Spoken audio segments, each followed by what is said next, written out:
Hey guys, it's Spazzy W here, and welcome to This Week in Fallout! Anyway,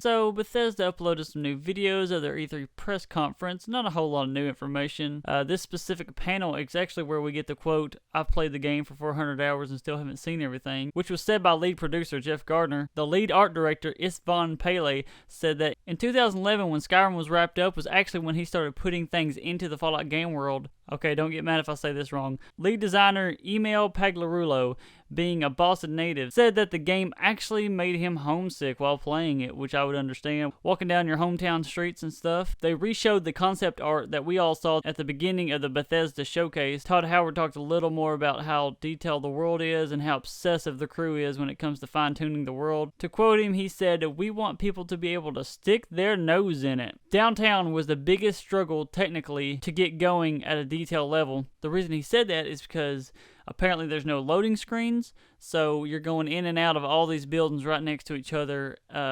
seamlessly. He said that that was pretty difficult to do. It was said again that Minecraft was a big influence when it came to building settlements and crafting. When talking about the artist who made the Pixel Vault Boy that they showed in the world premiere, Todd Howard said, "He made a music player too. You can make things that play audio tunes, plug them into a terminal, and adjust the pitch."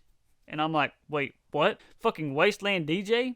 He said it so casually, but it's fucking mind-blowing. In your settlement, you can have your own jams being played. That being said, I wonder if it's like you collect music holotapes around the world, kind of like you do in Minecraft with the music disc, and then you can like make your own radio station in your settlement. For instance, if you could customize your own radio station from the collected holotapes, I would just play Johnny Guitar on repeat over and over again for the entire game. Next, they got into the voice protagonist and was joined by the male protagonist, Brian T. Delaney, and voice director, I'm not even going to try to say his name. Brian said first day on the job was July 9th, 2013. He had no idea what the project was.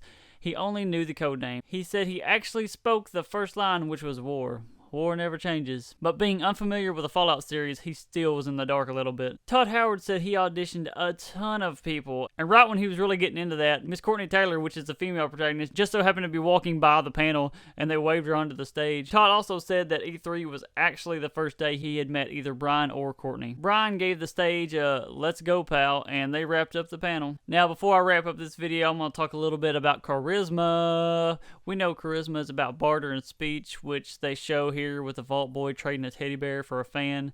But then he tries to trade a fork for a combat shotgun, and he gets fucking wrecked in the eyeball. Then it shows the scene again, but this time Vault Boy negotiates his way out of being stabbed. Good for you, Vault Boy. Then they kind of insinuate that going to a bar or pub can increase your charisma, saying, "You may find an impromptu cocktail hour helps to ease social stress." That would make sense, Boston being known for its pubs and bars. The narrator says that charisma can help you avoid addiction, which would mean party boy / party girl perk is back. But they really hit on the alcohol thing hard. I'm going to go ahead and say your character can get drunk in Fallout 4. I mean, that only makes sense. They show the Vault Boy passing out and waking up naked, tied to a post. There was a mission in Skyrim where you got drunk and passed out, and you had to like backtrack over your drunken night, kind of like The Hangover. That would be cool to see in Fallout 4. Not only will charisma help you with dog meat, but it'll also help you tame wild animals. In Fallout 3, you had Animal Friend 2, which if there was any wild animals nearby, they'd usually assist you in a fight if they were close enough. Too bad Deathclaws don't count as animals.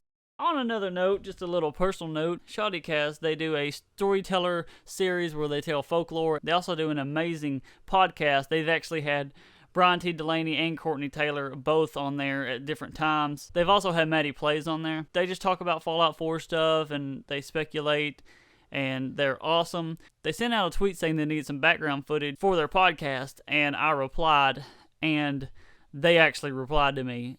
It's a pretty good possibility that Friday they may be using my footage in the background for their podcast. And I know that's not a big deal, but to me it's a huge deal because I've been watching their storyteller series since the beginning, and I'm just fangirling so hard. Anyways, guys, thanks for tuning in. We're just a little bit over a month away, and the hype is just destroying my body. I love you guys. Spazzy out. Do you know what makes you special?